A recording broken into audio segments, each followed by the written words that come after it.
తీసే దెయ్యాలు పార్ట్ 1.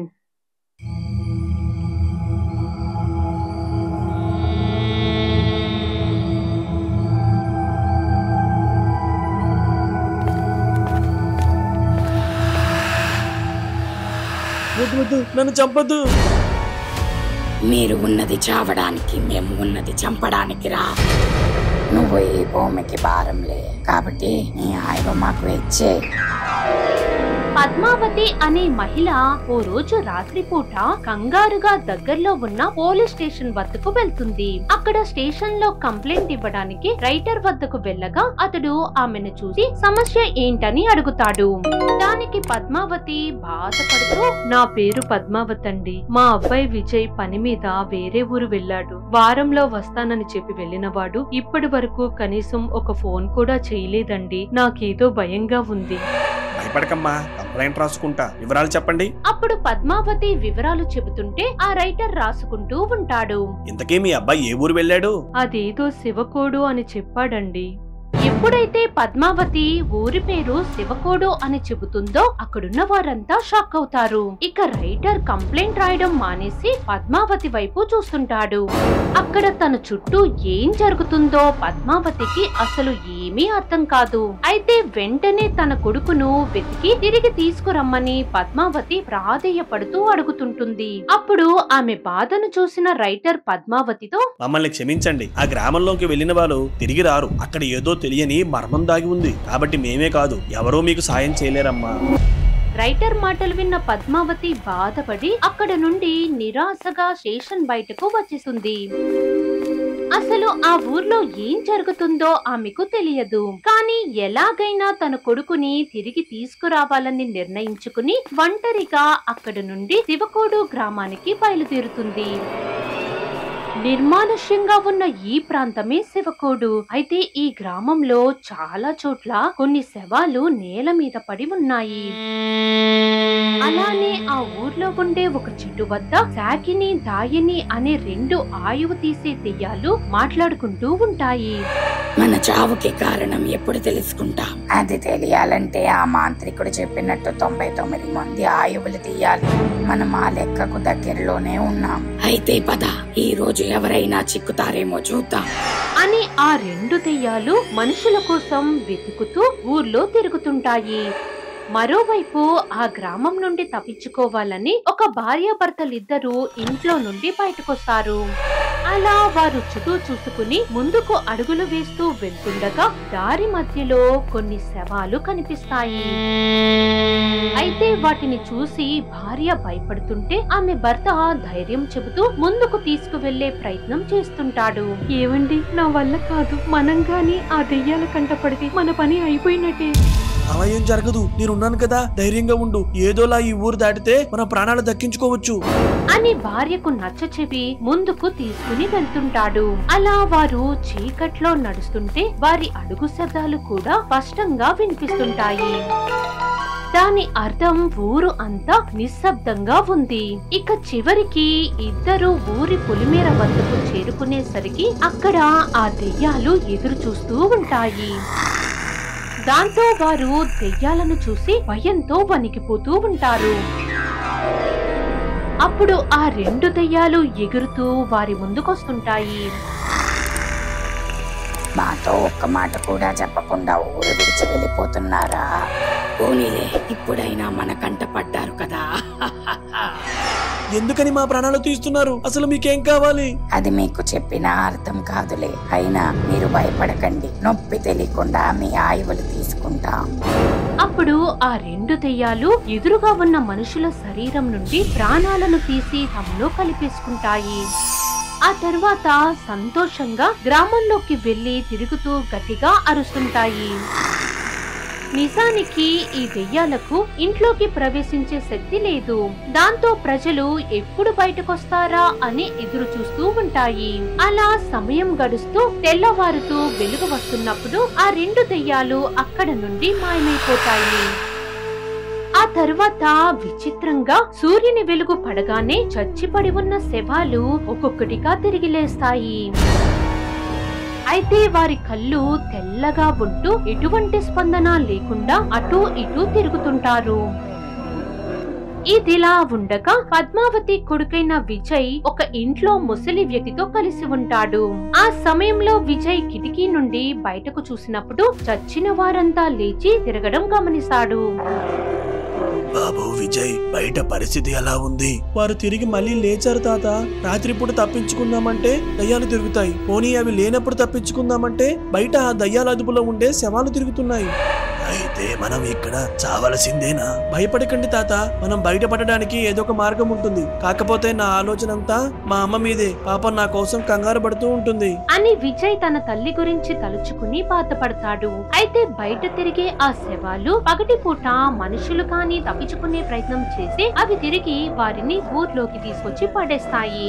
దాంతో ఎవరు కూడా ఇంటి నుండి బయటకు రారు. మరోవైపు చాలా అలసటగా నడుస్తూ శివకోడు గ్రామానికి పద్మావతి చేరుకుంటుంది.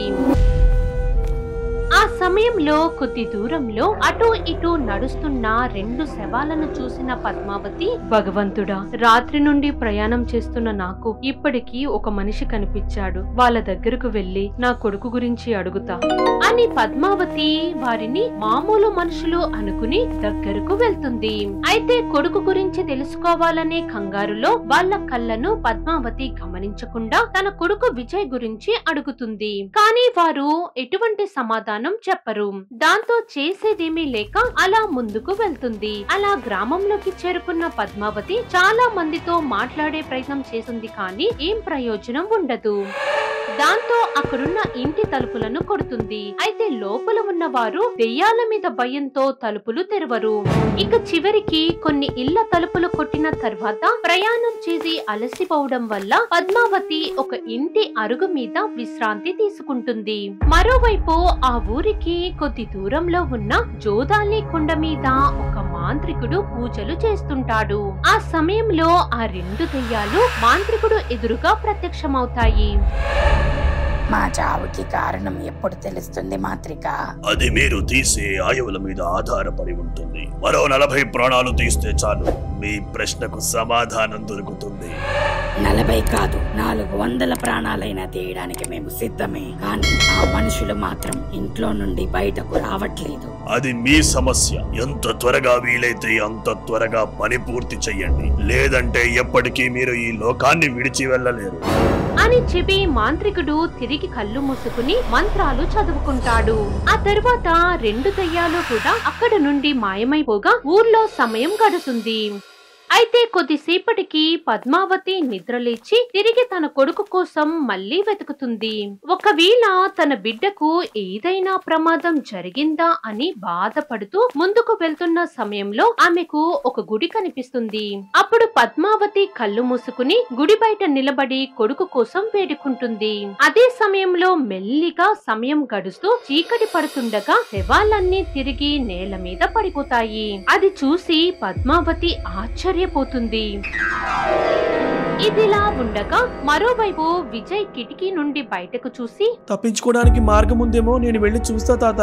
వద్దు విజయ్, ఆ దయ్యాలు నిన్ను కనిపెడితే నీ ప్రాణాలకే ప్రమాదం నాయన. అలాగని ఇక్కడే ఉంటే ఉపయోగం లేదు కదా తాత.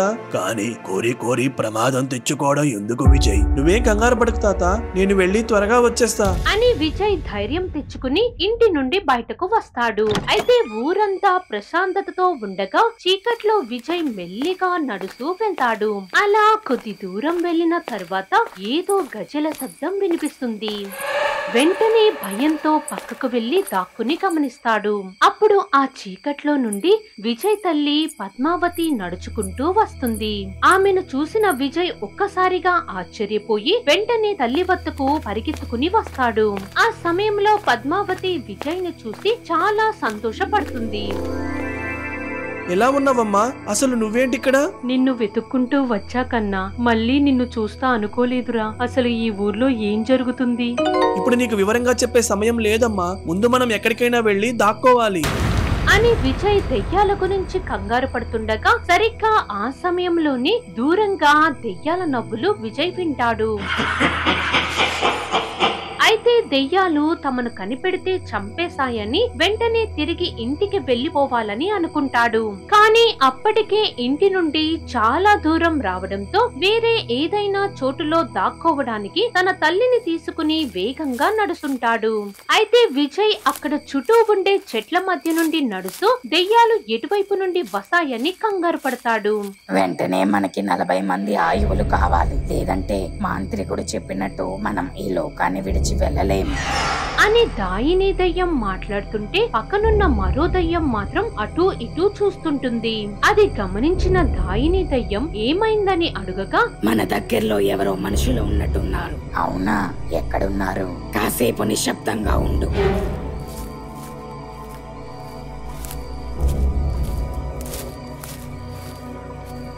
అదిగో అటువైపు నుండి అడుగు శబ్దాలు వస్తున్నాయి అని 2 దెయ్యాలు అడుగు చప్పుల్లో వస్తున్న వైపుకు వెళ్తాయి. మరోవైపు విజయ్ ఎక్కడ దాక్కోవాలని వెతుకుతున్నాడు. అలా వారు కాస్త ముందుకు వెళ్లిన తర్వాత వెనక్కి చూసినప్పుడు 2 దెయ్యాలు తమను వెంబడించడం చూస్తాడు. వెంటనే ఇద్దరూ భయపడి వేగం పెంచి పరిగెడతారు. అయితే ఆ దెయ్యాల మాత్రం గాల్లో తేలుతూ వస్తుండగా వారంతా గుడి దగ్గరలోకి చేరుకుంటారు. అప్పుడు పద్మావతి గుడి ఆవరణంలోకి అడుగుపెట్టగా విజయ్ అడుగు తప్పి కింద పడిపోతాడు. వెంటనే ఒక దెయ్యం వేగంగా వచ్చి విజయ్ ను పట్టుకుంటుంది. మరో దెయ్యం పద్మావతి కోసం ముందుకు వెళ్తుండగా ఆ గుడి శక్తి వల్ల ఆ దెయ్యం పద్మావతిని చేరలేకపోతుంది. అయితే పద్మావతి తన కొడుకు కోసం కంగారు పడుతుంది. అప్పుడు విజయ్ ను పట్టుకున్న దాయిని దెయ్యం అతడి ప్రాణం తీయడానికి విజయ్ తల మీద చేయి పెడుతుంది. సరిగ్గా ఆ సమయంలో గుడి ఆవరణంలోని త్రిశూలం మీద వస్త్రం గాలికి ఎగిరి విజయ్ శరీరం మీదకొచ్చి పడుతుంది. వెంటనే విజయ్ ను పట్టుకున్న దెయ్యం దూరంగా వెళ్లి పడుతుంది. అలా జరిగిన తర్వాత విజయ్ వేగంగా పరిగెత్తుకుని తన తల్లి దగ్గరికి వెళ్లిపోతాడు. ఆ సమయంలో 2 దెయ్యాలు వారిని కోపంగా చూస్తుంటాయి. వీళ్ళ సంగతి తర్వాత చూద్దాం, పద ఇక వెళ్దాం. కానీ మనుషులు ఎవరు ఇంటి నుండి బయటకు రావట్లేదు కదా, మరి 40 ప్రాణాలు తీసేది ఎలా? మనం వెతకడం కాదు, వారంతట వారే మన దగ్గరికి వచ్చేలా చేస్తాం. ఏమంటున్నావు నువ్వు? నా దగ్గర ఒక ఆలోచన ఉంది. ఏంటి ఆ ఆలోచన? నాతో రా, చెబుతా అని ఆ 2 దెయ్యాలు తిరిగి గ్రామంలోకి బయలుదేరి వెళ్లిపోతాయి. అయితే దెయ్యాల నుండి తప్పించుకున్నందుకు విజయ్ వాళ్ళు కాస్త ఊపిరి పీల్చుకుంటారు. మరిప్పుడు ఆ 2 దెయ్యాలు మనుషుల ప్రాణాల కోసం ఏం చేయబోతున్నాయి? అసలు విజయ్ ఈ ఊరికి రావడానికి గల కారణం ఏంటి?